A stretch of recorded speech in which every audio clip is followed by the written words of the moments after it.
Well, good afternoon, BransSource. Well, it's great to be in Dallas, and thank you all for having me. You know, they asked me to do a $20 trillion economy in 10 minutes. It's not easy to do, but I'm going to give it my best shot. And what I've done is I've looked at 4 key leading economic indicators that you can use to tell where you're going to be over the next 9 to 12 months. I can only look out that far because there's a lot of other things going on in our economy that probably aren't so good. But let me talk to you about the 4 key things that I want to talk about today.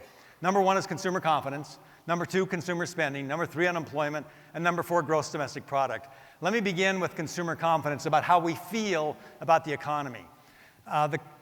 People always ask me, well, what is consumer confidence? And how do we get that number? Well, it's pretty simple. The Conference Board every month does a call to Americans, 5,000 Americans, and asks them how are they feeling about their financial condition in America today. And right now we're feeling pretty good. But it wasn't always that way. Back in 2008, when you were all in business and you were facing the downturn that we had, the consumer confidence number reached the lowest point we've ever had it in America, 37.4. Now, how do we get there? So they call people and they say, how are you doing? That answer, the average answer, gets translated into this number. So they made a call, and this is what the Americans said when they asked them how they were doing. They said, gee, you know what? I'm not doing so well. I haven't had a job now in 3 years. I'm behind on my mortgage, and I'm afraid they could foreclose on my home. And I'm also in trouble with my car. My financial future is bleak. And that was the answer that we were getting back then. But today, we're feeling a whole lot better. We're 100 points higher on the index, 135.7. Americans are feeling very powerful in their economy today. Let me tell you what they say today. That same researcher from the Consumer Board that calls an American, they say, how are you doing today? This is their response. I'm doing really well. I've had my job now for 5 years. I'm current on my mortgage. Both my cars are nearly paid off. As a matter of fact, we have money to save for retirement, and we're looking forward to a vacation this year. My financial future is very positive, and that's the world you live in today. And if people are confident and feeling good in the economy, then it's tough to have a recession, and that's where we are today. This is the trend line I want you to see, and I want you to watch this over the course of the next few months, because if this trends up and continues the way it's been, you can't have a recession. It's been up every month, every year since 2009, and that's good news in America. So if we're feeling good, then we spend money in America. And I want you to know that America is the largest consumer market in the world. We're a $13 trillion behemoth. Nobody's bigger than America. The next closest to us is China at $3 trillion. We're $10 trillion larger than China. Now, you can look around your world, you can observe your world and see whether or not people are spending money in this country. We're doing it all over the place, everywhere you go. For example, if you go to grocery stores, which we all do, you spend money in grocery stores. You can't really see it there because we have to go there, but I just want to remind everybody, spend a lot of time in the produce section because it's a lot healthier for you. But you are spending money in sporting goods stores, for example. I know a lot of people in this room probably play golf, and you probably bought golf clubs recently. Or you spent your money on tennis rackets or soccer balls or bicycles. You go to golf courses to play golf. You go to tennis clubs to play tennis. We're spending money in America today. We can see it wherever we go. We go to malls. We buy shoes. We buy shirts. We buy blouses. We buy purses. We buy laptops, toys for our kids. We buy all kinds of things in malls today. And we stand in lines at airports. And we get on airplanes. Now, I've traveled all over this country the last few years. And tell me if you have the same experience. Everywhere I go, every plane I get on, it's always full. Raise your hand. How are you doing out there? It's the same way, right? Because people are spending money today in America, and that's really important. And if you go to a restaurant, you can see it there as well. I live in Southern California part of the year. In Southern California, if I go into a restaurant, I have to wait 40 minutes for a table. We've had our best spending month in this last month in July that we've had in 10 years, up 0.7%. And this is the trend line. I ask you to look at trend lines. Every year, this is only from 2016, but every year since 2009, we've had consecutive months and years of increase in consumer spending. If you are feeling good in America, and if you are spending money in America, you cannot have a recession. You cannot. Let me repeat that. If you are feeling good and spending money, you can't have a recession. If you have good feelings and you spend a lot of money, then you have employment. Okay? So I like the term employment rather than unemployment. I think it's a more positive term. And the reason why I believe this is, let me take you back to 2009. Because in 2009, our unemployment rate was over 10%. Now, used to tell my staff at Whirlpool that it wasn't 10% unemployment, it was 90% employment. 9 out of 10 people were working. Even in the depths of the recession, we still had people working in America. So 90% employment, and today that number is 96%. Today we have a 3.7% unemployment rate, the lowest rate we've seen in 50 years in America, and this is really good news in terms of our future the next 9 to 12 months. And I want you again to watch the trend lines when you see this. Now I'll also tell you, you can look around your world and see whether people are working or not.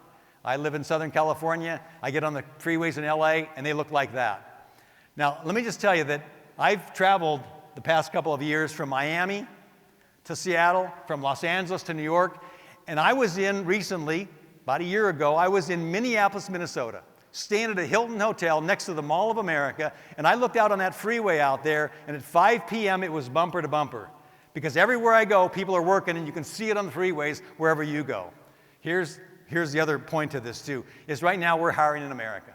We have 7.5 million jobs and only 6 million people to fill them. So we see job creation going out at least through the next 9 months, possibly the next 12 months, and I think that's good news in America for all of us. Here's the trend line. 3.7% unemployment. Once you get to this level, it doesn't rise or get much lower than that. That's kind of where we're going to be at, probably between now and the balance of the year. And then if those three things, if we're spending money and we're employed and we're feeling good, that leads to what we call gross domestic product, the amount of goods and services we produce in America in 1 year. That's the definition of that number. If GDP is going up, then all boats rise and you're all doing well. So what's GDP made up of? Goods and services. People always ask me, well, what are goods, for example? Well, goods are things like cars. Now, in the last 3 years, we bought 55 million cars and trucks in this country.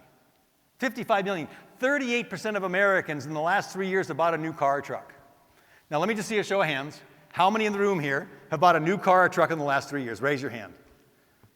Wow. Okay. I'm going to take a guess. I know you guys in the front can't tell, but I'm just going to take a guess. About 75% of you in this room have bought a new car or truck in the last 3 years. You know why you can do that?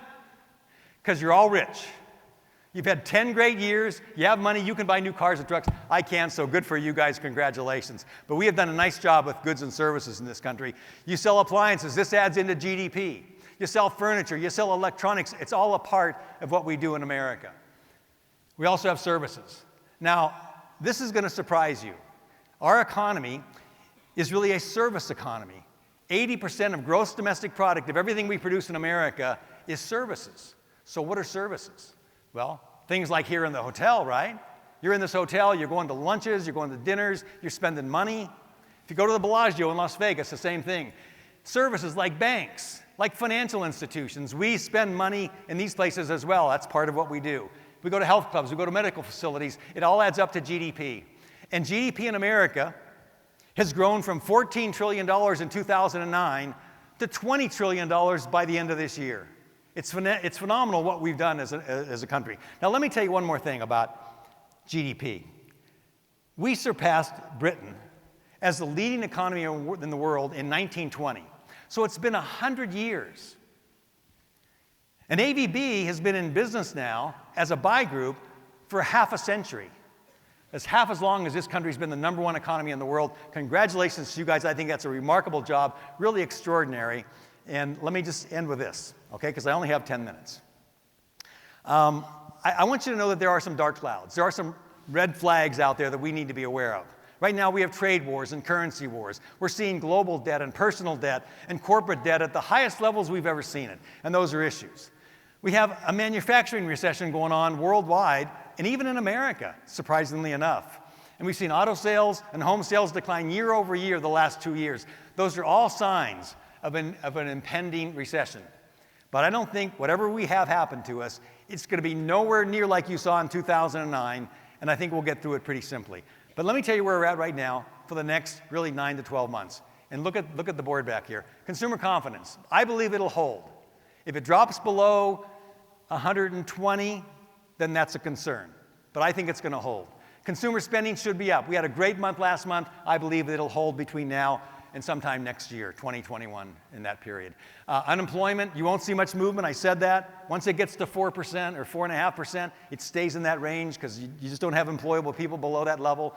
And then GDP, gross domestic product, should be up 1.9%. If that happens, you can't have a recession. So I believe that we have a good 9 months, good 12 months ahead of us. And call me back up here a year from now, and we'll see where we're at. So congratulations to all you guys on your 50th anniversary. Thank you so much for having me. I'm going to turn it over to Chad.